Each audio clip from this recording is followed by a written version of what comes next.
Let's get this manufacturing story up and running and the MBS data, in particular the NOIPolls. The head of that organization, Dr. Bell Ihua, live to us from Abuja studios. Good morning, Dr. Ihua, and good to see you.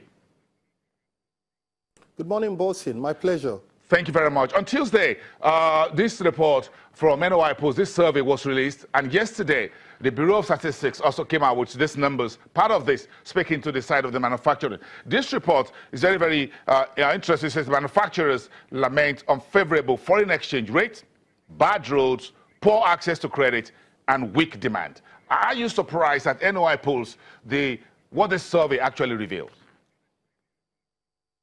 Well, we're not, I wouldn't say we're particularly surprised because this is a survey conducted between NOIPolls and CC, the Center for the Study of the Economies of Africa.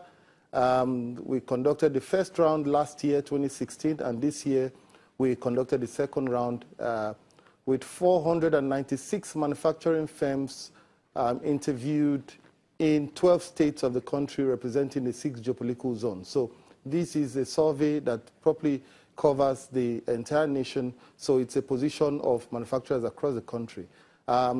Clearly, the issue of the access to foreign exchange remains a major issue, even though, yes, CBN from February to now have injected about $9.96 billion into the forex market.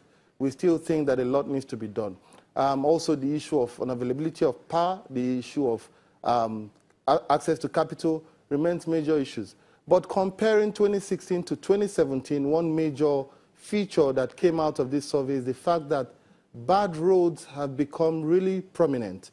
Manufacturers lament the state of the roads in Nigeria. For example, the Lagos-Ibadan Express Road, which is like the lifeblood of economic activities of this country, linking the north to the south, is a major issue. We have the Benin-Agbo, Benin-Ore, Benin-Auchi Road.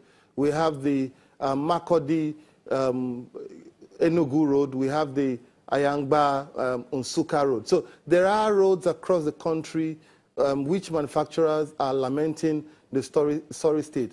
That's to add to the issue of the bottlenecks which they face.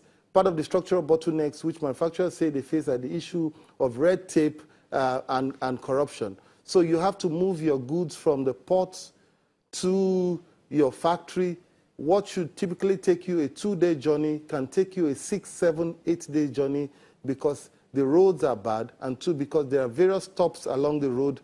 You see the customs, you see the police, you see the VIO, all sorts of people that have constituted themselves to clogs along the line, which is hampering the activities of manufacturers.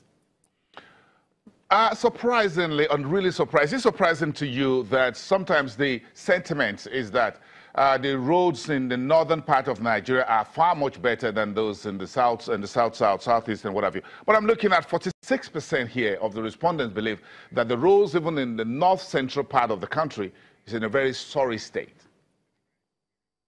Yes, the number on that is clear. I think that clearly it shows that the regions of the country with the worst roads are the southwest region, followed by the south-south region, before the north central region and the southeast region. That's, you know, the way the numbers came out. So you have these Lagos-Ibadan, Oyo, Ogbomosho roads.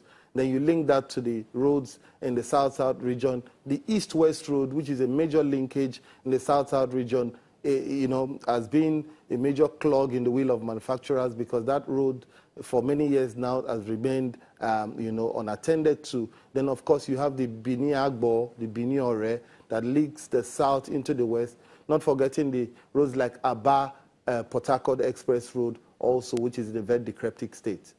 Yeah, I just came back from Oka in the last 24 hours. And that wasn't really something really pretty to think of, these roads from all the way from Enugu and all that. This is really a very sorry state. But again, what's the outlook from manufacturers, nearly 500 of them surveyed by NOIPolls and your partners in this, as to what they think the road ahead actually looks for in terms of all the basic challenges they have, whether it's easy access to credit, or is it policy inconsistencies, or even the bad roads we're talking about, unstable power supply. What's the outlook?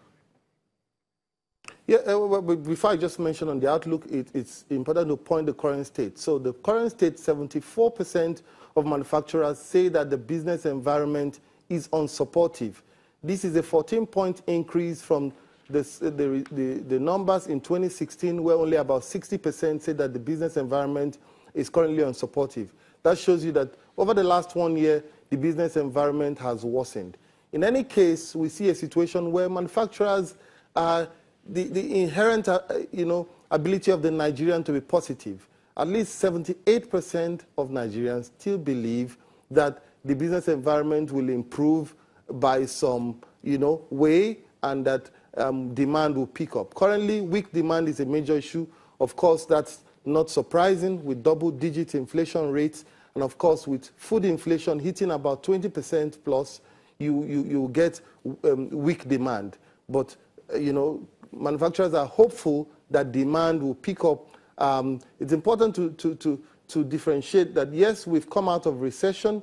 We're hitting 0.55 at the moment, but recession and recovery are two different things. Recovery, we have to come back to where we were before. The rebase data in 2013 moved our economy from about $270 billion to about 510 billion US dollars. So if we're going to come back to recovery, recovery should take us back to 510 billion dollars, or even take us to up to 600. So if I may use the words of the statistician general and Dr. Yemi Kale, yes, we're out of recession, but there's still a long way to recovery. Dr. Belihua, when we recover, what would you like to see? Well, thank you. I think as it pertains to the manufacturing sector, the sector is in critical need of a bailout. Much of the bailouts that have been seen so far has gone to state governments to pay workers' salary, to pay pension arrears, but the manufacturing sector is in their need of a bailout.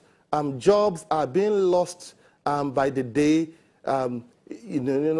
Workers are asked to go home in their hundreds, and of course, this is having impact on the unemployment rate, is having impact on the state of poverty in the country. We hope that with a recovery of the economy, government can focus more attention on the manufacturing sector, remove the bottlenecks. In fairness to the CBN, a lot has been done on the monetary side of things to make dollar available. But on the fiscal side of things, a lot still needs to be done to align and coordinate properly the monetary and fiscal policy to support the manufacturing sector. I think one major benefit of the recession, or something that we learned out of the recession, is the fact that manufacturers started thinking creatively around how they can be more sustainable and how they can begin to source for local inputs, because the foreign exchange was really weighing down on their production. I think government can help in the way of backward integration, in the way of extending this value chain to be able to help manufacturers access their inputs and raw materials locally. If we can tap into this opportunity that has been created by the recession, on the long run, the Nigerian economy will be better for it.